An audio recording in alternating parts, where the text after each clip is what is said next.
I heard about it in the 80s, and I was fascinated by the basic concept of structure and function are interrelated, and the body is a unit, and of course the body heals itself, and that all the basic principles are applied in the clinical environment.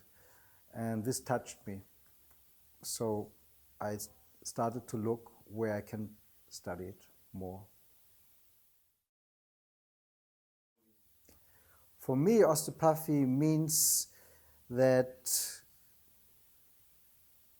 I have a primary access by my hands to treat the patient. And through my contacts with my hands, I'm be able to touch the whole person. So basically, it's not only my hand is touching, but the whole person is touching the other person with all the senses.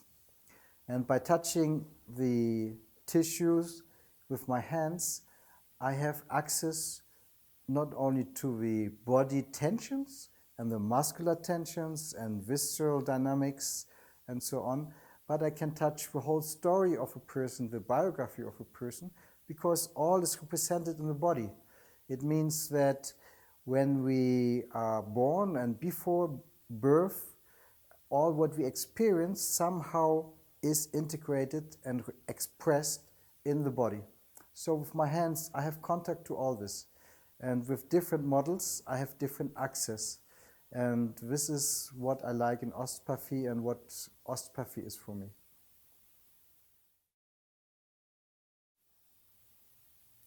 My biggest challenge was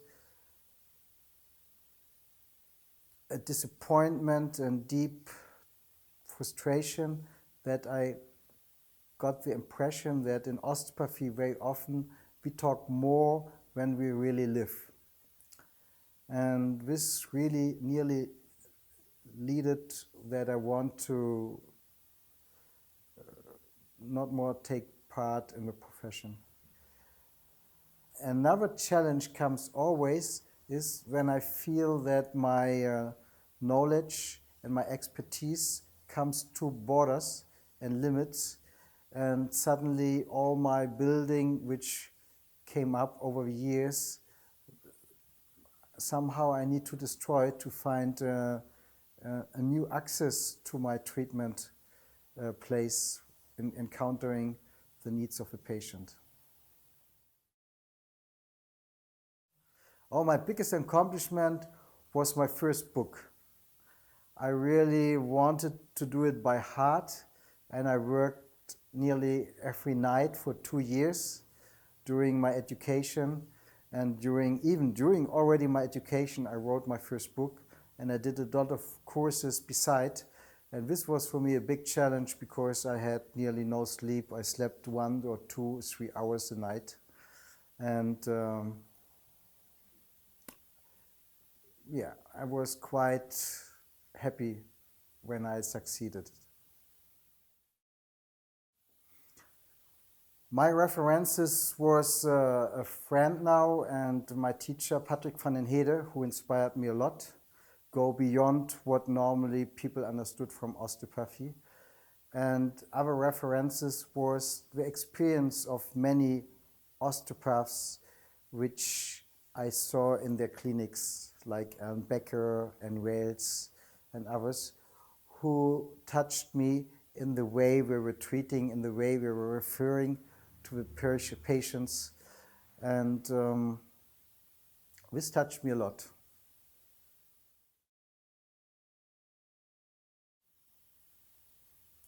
The future of osteopathy for me is that osteopathy needs to open up. It has to acknowledge the roots of the history, but they don't need to scotch there. They need to grow, because every time has different challenges. And the challenge of still at that time is not the same challenge like we have today. And many of the paradigms old osteopaths were referring to is not more valid, or is valid, but only partly. And we need to open up to the newer researches in science, to new ideas from philosophy and concepts, and to new ideas from psychological point of view in relationship to other persons. And this will help us to really meet the needs of the patient in our time. This doesn't mean specifically that we have to change many of our techniques, but also that we use the technique in a different frames. And this could change completely the idea of how to deal with the patient.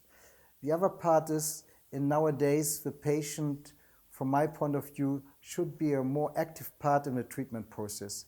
In older times, it was more the osteopath doing something, and the patient, of course, changes.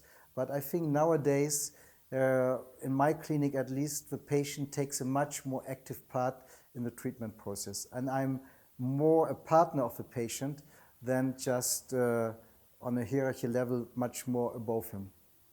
So it means also that my qualities and my competencies in the field of relationship, to relate to the patient, to feel his needs, to feel his arousal, to feel his feelings and his cognitive frameworks and my own, this all has to be integrated in the treatment process, from my point of view. I like yoga. I like to swim. And I like to meditate. And I like playfulness.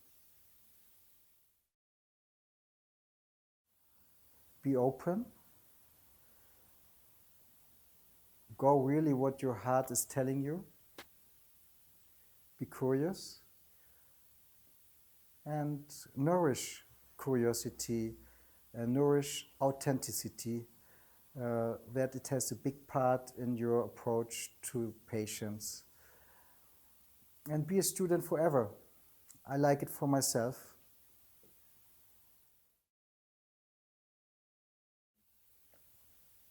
Thank you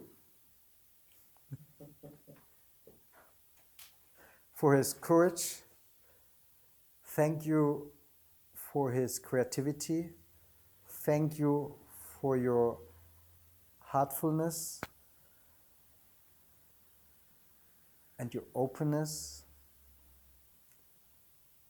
to really go for what you felt is right against so many resistance.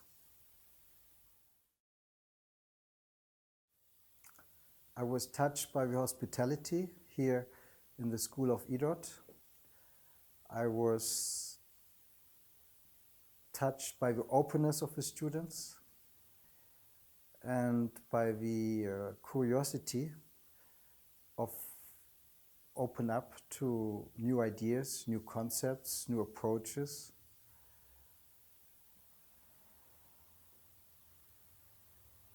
Good.